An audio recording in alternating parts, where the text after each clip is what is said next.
नमस्कार मेरी YouTube family. हर हर महादेव। कैसे हैं आप सब? अच्छे हैं? चलिए, महादेव आप सभी पर अपनी कृपा बनाए रखें। लीजिए, आज मैं फिर हाजिर हूँ आपके सामने लेकर शिव तांडव स्तोत्रम श्लोक नंबर 5। पर वीडियो शुरू करने से पहले please like, comment, share and subscribe my channel. और वीडियो को लाइक ज़रूर कीजिएगा ताकि मुझे पता चले आप सभी को मेरा काम अच्छा लग रहा है। चलिए आइए, शिव तांडव स्तोत्र श्लोक नंबर 5।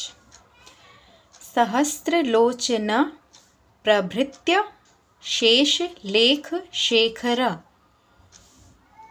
प्रसून धूलि धोरिणी विधूस रांघ्रि पीठ भू भुजंग राजमालया निबद्ध जाट जूटकः श्रियै चिराय जायतां चकोरबन्धु शेखरः। सहस्रलोचन प्रभृत्य शेष लेख शेखर प्रसून धूलि धोरिणी विधूस रांघ्रि पीठ भू भुजंग राजमालया निबद्ध जाट जूटकः श्रियै चिराय जायतां चकोरबन्धु शेखरः। अब आइए इसका अर्थ समझ लेते हैं।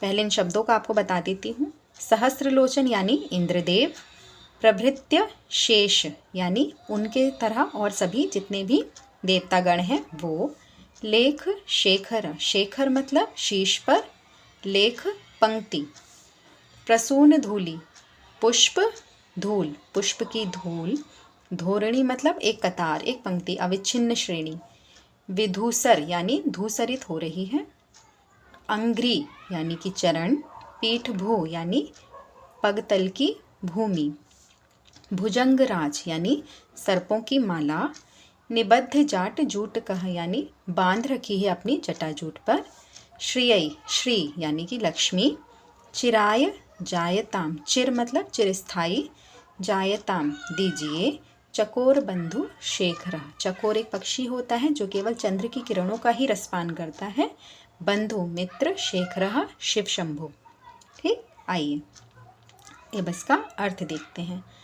जिनका पादार्चन करने के अर्थ से, पादार्चन मतलब चरणों की वंदना, पाद मीन्स चरण और अर्चना यानी पूजा, जिनका पादार्चन करने के अर्थ से इंद्र आदि सभी देवों के सिर, ठीक, उनके चरणों की वंदना करने के लिए इंद्र आदि और जितने भी देवतागण हैं उनके सिरों की दूर दूर तक कतारें ही दिखाई दे रही हैं, है ना, कि जब वो आकर खड़े होते हैं और शिव जी के चरणों की वंदना करते हैं तो दूर दूर तक केवल देवताओं के सिरों की कतारें ही दिखाई देती हैं।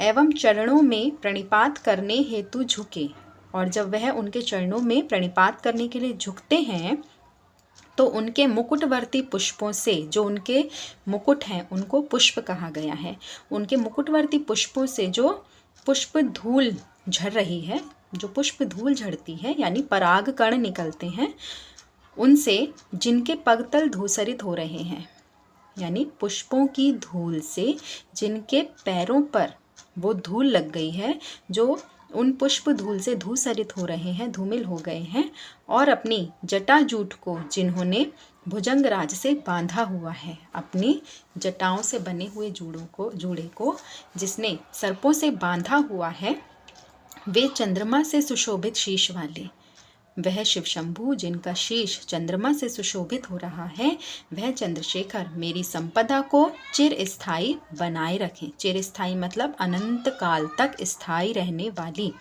वह मेरी संपत्ति को अनंत काल तक स्थायी बनाए रखें, ऐसी महाकवि रावण शिव शंभु से प्रार्थना कर रहे हैं।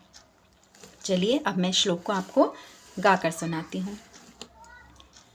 सहस्रलोचन प्रभृत्य शेषलेख शेखरा प्रसूने धूलि धोरिणी विधूसरांघ्रि पीठ भू भुजंग राजमालया निबद्ध जाट जूटकः श्रियै चिराय जायतां चकोरबन्धु शेखरः। जय शिव शंभु। तो आज के लिए इतना ही। अब आप इसे अच्छी तरह याद कीजिएगा, कंठस्थ कीजिएगा, और मेरा विश्वास है शिव जी के आशीर्वाद से एक ना एक दिन ये आपको याद अवश्य हो जाएगा। ठीक है, तब तक के लिए अपना ध्यान रखिए, अपनी फैमिली का ध्यान रखिए। हर हर महादेव। मिलते हैं अगले वीडियो में।